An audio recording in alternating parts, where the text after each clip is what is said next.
Hello friend, આજે બનાવીશ ચણાનું શાક, જેની રીત સિમ્પલ ઘરના મસાલાઓથી પણ અલગ રીતે બનાવીશું તો સ્વાદમાં ચોક્કસ ફેર પડતો હોય છે। જેના માટે એક વાડકો લઈ આખી રાત મેં પાણીમાં પલાળી દીધા હતા ચણાને હવે સારી રીતે પાણીમાં ધોઈ અને હવે કુકરમાં લઈ લેવાના છે। અડધી ચમચી જેટલું મીઠું એડ કરી 1.5 ગ્લાસ પાણી એડ કરીશું। હવે ઢાંકણ ઢાંકી હવે ગેસ ઉપર મીડિયમ ગેસે 3 થી 4 વિસલ આપણે વગાડી લેવાની છે, જેથી સરસ એવા ચણા આપણા બફાઈને તૈયાર થઈ જાય છે। જુઓ કે આ રીતે આપણે ચણા બફાઈ ગયા છે અને વધારાનું પાણી આપણે આમ જ રાખીશું અને આ રીતે ચણા એકદમ પોચા થઈ ગયા છે। તો આ રીતે બફાય એટલે ગેસ બંધ કરી હવે આપણે વઘાર કરવાનો છે।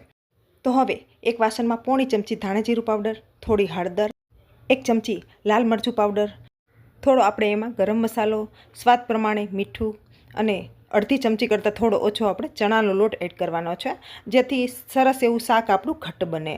ધ્યાન એ રાખવાનું વધારે ચણાનો લોટ નહીં એડ કરવાનો, બસ થોડોક જ આપણે એડ કરવાનો છે। ત્યાર પછી આ બધી વસ્તુને આપણે સરખું મિક્સ કરી આ રીતે આપણે સ્લરી બનાવી લેવાની છે। થોડું થોડું પાણી એડ કરી આ રીતે આપણે સ્લરી બનાવી લેશું। તો કંઈક આ રીતે બને છે। હવે સાઈડમાં રાખી એક વાસણમાં આપણે તેલ ગરમ કરવા રાખી દઈશું। તો 2 મોટા ચમચા જેટલું આપણે તેલ ગરમ કરવા રાખી દીધું છે।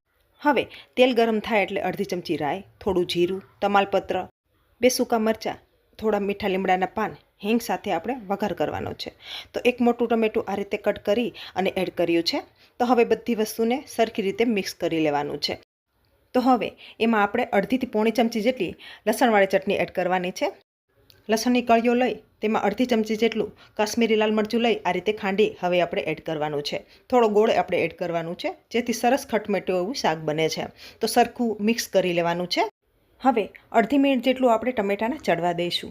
ત્યારબાદ આપણે જે સ્લરી બનાવી રાખી હતી એમને એડ કરી દેવાની છે, જેથી એ મસાલાની પણ કચાશ દૂર થશે। તો સાથે જ હવે આપણે એડ કરી દઈશું। તો હવે સરખું મિક્સ કરી લેવાનું છે અને આમને પણ ઢાંકણ ઢાંકી અડધી મિનિટ જેટલું આપણે ચડવા દઈશું, જેથી મસાલાઓ સરસ એવા ચડી જશે અને તેલ આપણું છૂટું પડી જશે।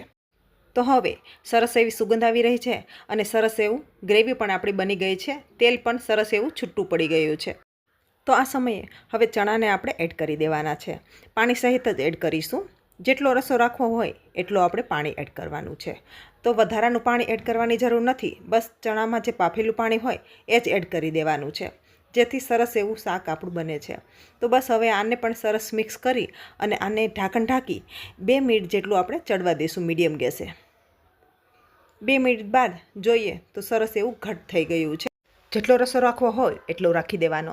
ઉપરથી ફ્રેશ ધાણા એડ કરીશું। તો તમને આજની રેસીપી કેવી લાગી કમેન્ટ દ્વારા જરૂર બતાવો। વિડીયો સારો લાગે તો લાઈક કરો। Thank you so much.